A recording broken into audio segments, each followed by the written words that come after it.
It's March 10th, 2026. Inside a Fingrid control room in Finland, technicians monitor a digital display. They are tracking the Fennoscan 2. It is an 800 megawatt subsea power cable, a critical energy link between Finland and Sweden. The cable lies deep beneath the Baltic Sea, protected by layers of galvanized steel and specialized insulation. It's a masterpiece of resilient engineering, designed to withstand extreme pressure and shifting underwater currents. But at this moment, the flow of electricity stops. The indicator on the monitor instantly drops to zero. 800 megawatts of power have vanished from the grid. In the current geopolitical climate, a sudden drop like this looks like an act of war. The Baltic Sea is a landscape of underwater sensors and high-stakes surveillance. If a major international power link is severed, the first assumption is sabotage. Analysts immediately begin looking for foreign divers or shadow operatives. But the transmission system operator issues a clinical update, investigating a technical device malfunction at a substation. There is no indication of sabotage on Fennoscan 2 power cable. This isn't a story about hackers or state-sponsored terrorism. It's a story about the fragility of the automated systems we rely on for water, transit, and light. While Fingrid technicians enter a quiet room on land, robo-taxis in Wuhan are stalling mid-highway. Metro gates in Russia are locking, and water mains in Connecticut are failing for 6 days straight. Our most advanced infrastructure is being paralyzed by things that are devastatingly ordinary. Here is how it happened. The Fennoscan 2 is an 800 megawatt lifeline. It is a high-voltage direct current link that spans nearly 200 kilometers across the bottom of the Baltic Sea. For Fingrid, Finland's transmission system operator, this cable is a masterpiece of subsea engineering. It's armored with layers of steel and deep insulation, designed to survive decades in a hostile underwater environment. This infrastructure is the primary bridge for cross-border energy transmission between Finland and Sweden. It functions as a massive, automated balancing act for the Nordic power grid.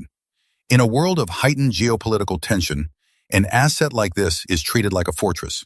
Security protocols focus on the deep water, watching for suspicious vessels, dragging anchors, or deliberate interference.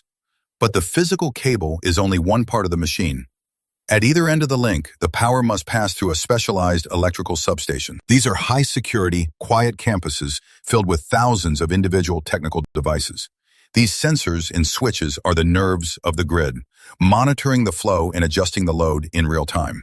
They are the gatekeepers of the 800 megawatt flow, designed to trigger a shutdown the microsecond something goes wrong. In the world of international infrastructure, we are trained to look for a villain with a pair of shears.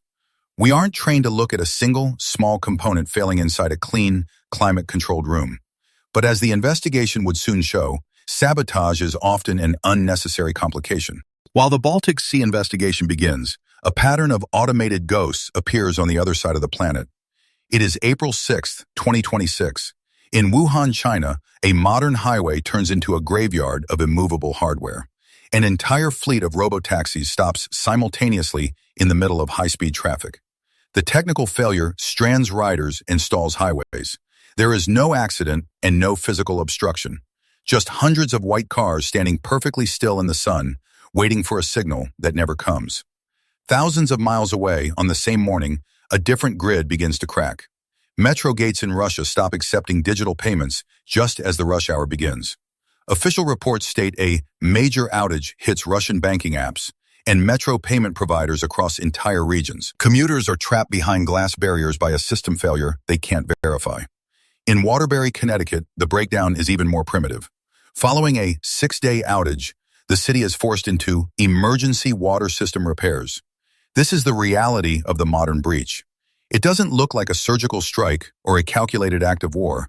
It looks like a technical device malfunction that is devastatingly ordinary. Back at the Fingrid substation, the search for a villain is quietly being abandoned. They aren't finding footprints. They are finding aging sensors and bad code. Fingrid investigators enter the substation with flashlights and diagnostic tools. They aren't looking for signs of a break-in or thermal damage from an explosive. They are looking at racks of mundane circuit boards and electrical switches. The transmission system operator releases its preliminary findings. The language is clinical, investigating a technical device malfunction at a substation. They follow it with a definitive sentence: There is no indication of sabotage on Fennoscan 2 power cable. The geopolitical tension instantly deflates, replaced by a more uncomfortable reality. The failure was internal. While technicians replace the faulty component, the political fallout begins to spread. In San Francisco, the Board of Supervisors sees these repeated outages as a terminal sign.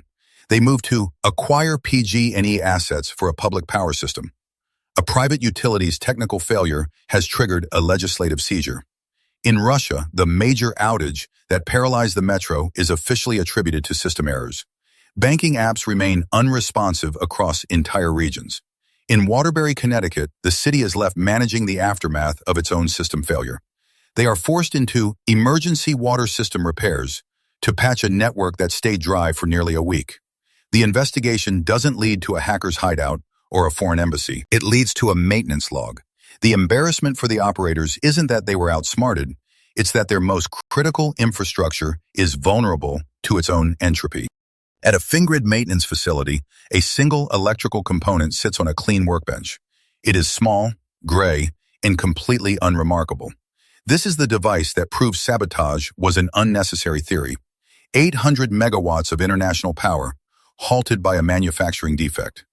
The transmission system operator has updated its logs. There was no surgical strike, only the quiet entropy of a circuit board. In San Francisco, the push to acquire PG&E assets continues in the legislative chambers. They are moving toward a public power system, driven by the fear of the next mundane glitch. In Wuhan, the robo-taxis are moving again, though the riders are more hesitant. The Waterbury water system is back to full pressure after its emergency repairs. The Russian metro gates are open once more, and the Baltic Sea is clear of suspicious vessels. Everything is functioning exactly as it should, until the next technical device decides it's finished.